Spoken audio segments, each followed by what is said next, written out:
Everyone, welcome back to my channel. Now इस video में मैं एक बहुत इंटरेस्टिंग टॉपिक के बारे में बात करूंगा जिसके बारे में बहुत कम लोगों को पता है। Now we all know that if you want to go long in Nifty you can buy a future, right? और if you want to go short in Nifty you can go and short future. But is there a better alternative to that? कि अगर मैं directional play करना चाहता हूँ तो क्या मुझे फ्यूचर ही लेना पड़ेगा? ठीक है, so this video is all about that. Okay, so ये ऑप्स्ट्रा वेबसाइट है एंड जैसे कि आप यहाँ देख सकते हो मैंने यहाँ फ्यूचर्स का 31 मार्च का एक पोजीशन लिया हुआ है। ठीक है, the current strike price is 16,650, right?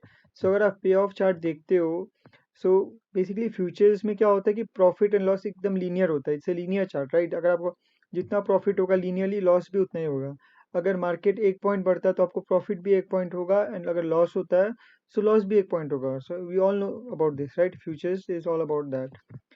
अगर अब मैं फ्यूचर्स की जगह पे अगर यहाँ पे ऑप्शंस कर दूं एंड वही 31 मार्च का, एंड सिंस अगर आप देख सकते हो इधर जो अभी करेंट स्ट्राइक प्राइस है 16,600 है, बट अगर मैं in the money that is 16,000 see अगर बाई करता हूँ that becomes in the money. Just a second.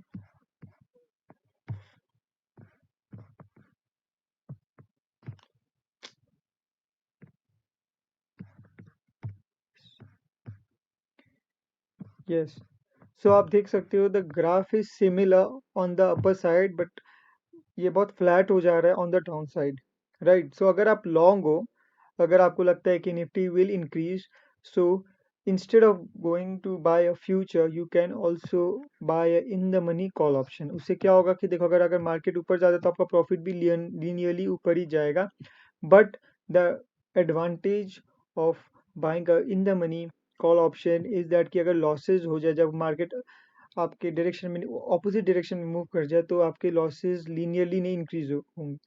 ठीक है, एक टाइम तक वो लीनियरली इंक्रीज होगा लॉसेस, बट आफ्टर दैट आपका लॉस एक स्टेबल हो जाएगा। उसके बाद जितना ही मार्केट गिर जाए आपका लॉस उससे ज़्यादा इंक्रीज नहीं होगा। So this is a very big advantage of buying in the money call option, right? And जो मैक्सिमम लॉस होगा that is nothing but the premium which you have paid, and in this case में the total premium is 45,160। And आप ये value पे कैसे आए हो? It's simple, आपको खाली जो आपने प्रीमियम पे किया है 903.2 into the lot size, and the lot size is 50।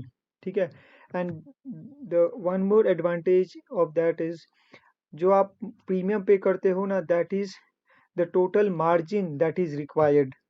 आपको यहाँ पे खाली 45,160 रुपीज़ आपको चाहिएगा अगर आपको ये पोजीशन लेना है। वहीं अगर आप फ्यूचर देखो, अगर लेट्स से सेम चीज़ अगर आप फ्यूचर पे करते हो तो यहाँ पे जहाँ पे 45,000 आपका लग रहा था वहीं पे यही चीज़ आपको लगेगा 1 लाख रुपीज़, एंड इसमें लॉसेस भी अनडिफाइंड है। मतलब जितना मार्केट गिरेगा आपका उतना ही ज़्यादा लॉस होगा। एंड एक और एडवांटेज जो ऑप्शंस में है is the Greek symbol delta.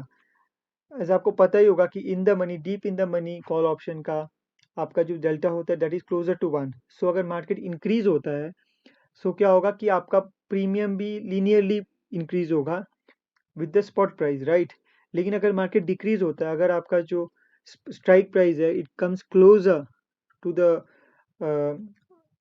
Price which have the market अभी जो रेट पे है, अगर वो आपका स्ट्राइक प्राइस के करीब आ जाता है तो आपका जो डेल्टा का वैल्यू है that will start decreasing, right? It's closer to 1 but धीरे धीरे इल स्टार्ट डिक्रीजिंग, एंड एक टाइम आएगा जब अगर आपने जो स्ट्राइक प्राइस का कॉल ऑप्शन बाई किया है वही स्ट्राइक प्राइस का अगर मार्केट भी वहीं पहुंच जाता है तो आपका डेल्टा का वैल्यू 0.5 हो जाएगा। इसका मतलब ये है कि जैसे मार्केट गिर रहा है तो आपका प्रीमियम भी उतना इन द सेम स्पीड उतना नहीं गिरेगा। सो क्या होगा कि आपके लॉसेस कम होंगे। वही अगर अगर आप फ्यूचर बाई करते हो और अगर मार्केट 100 पॉइंट गिर जाता है तो आपको 100 पॉइंट का लॉस होगा, बट यहाँ पे अगर 100 पॉइंट मार्केट गिर जाता है तो मे बी आपका 50 पॉइंट लूज होगा, 60 पॉइंट लूज होगा, but it will not be 100 point. So उसमें भी क्या हो रहा है कि आपका सॉर्ट ऑफ हेजिंग हो जा रहा है। So that is another plus point of buying an in the money call option. Now let us talk about the benefits of buying in the money options. Okay, the first one we've already discussed is the less margin requirement. ठीक है, you only require the premium amount। अगर आपको extra margin नहीं देना पड़ेगा, जितना आप premium पे कर रहे हो that is the total margin required, right? Now the second one is the non-linear movement of premium. That is, अगर market 500 points increase होता है suppose, so आपका premium भी 500 points या almost 500 points increase हो सकता है, but अगर market 500 points गिर जाएगा तो आपका डेल्टा अकॉर्डिंगली चेंज होगा and you will not be losing 500 points in premium. ठीक है, so that is a sort of a hedging, right? वही अगर आप फ्यूचर्स में करते हो जो इट्स टोटली लीनियर, जितना आपका मार्केट बढ़ेगा उतना ही आपको उतना प्रॉफिट मिलेगा एंड जितना मार्केट गिरेगा उतना ही इक्विवेलेंट लॉस होगा। But in the money options में इट्स टोटली नॉन लीनियर। ठीक है, and the third one which is also very important is the very less time value. Right, now let me give an example. Suppose Nifty का spot price अभी 16,500 है and you buy in the money 16,000, that is in the money 16,000 call option. ठीक है, and let us assume the premium is 600. So we can see the intrinsic value is nothing but the strike price minus the spot price, and that is nothing but 16,500 minus 16,000, that is 500, right? Now this is the intrinsic value, and the remaining 100 is the time value, right? So if by the end of the expiry अगर Nifty अभी 16,500 and let us assume कि by the end of the expiry Nifty वहीं expire करता है, so you will not be losing the 500 rupees, you will only be losing the 100 rupees in the time value. That 500 is the intrinsic value and that will remain as it is, right? वही अगर आप out of the money call option by करते हो तो उसमें कोई intrinsic value नहीं होता है, उसमें टोटली टाइम वैल्यू होता है। So by the end of the expiry अगर आपका मार्केट वो स्ट्राइक प्राइस तक नहीं पहुंचता है, then you will lose the entire premium, right? But here you will not be losing the entire premium, you will only be losing the time value and that is pretty less. Now let us come to the disadvantages. So जो first वाला है time decay, we have already discussed that in the previous slide कि अगर market वहीं पे expire हो जाता है तो you will be losing the time decay value, and in the previous example we used 100 rupees जो आप लूज करोगे अगर मार्केट कहीं पे नहीं मूव करता है। वही अगर आप फ्यूचर्स में हो तो you will not be losing anything, there be no profit no loss. ठीक, the second one is and that is also very important, that is illiquidity.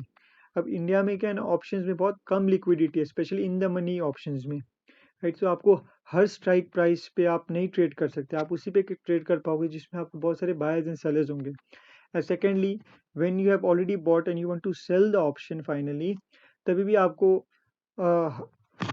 Best price नहीं मिलेगा, यू हैव टू कॉम्प्रोमाइज। आपका आपको थोड़ा बहुत profit आपका कम होगा, जो स्ट्राइक प्राइस आप सोचोगे कि मैं सेल कर लूँ तो उस पर आपको नहीं मिलेगा। So that is another big issue. Now, what should we do? Should we go and buy a future or should we go and buy in the money option? Now, if you are pretty confident that the market will head higher from the current, then you should go and buy a future. But for all practical purposes, it is always better to be on the safe side and go for buying in the money option.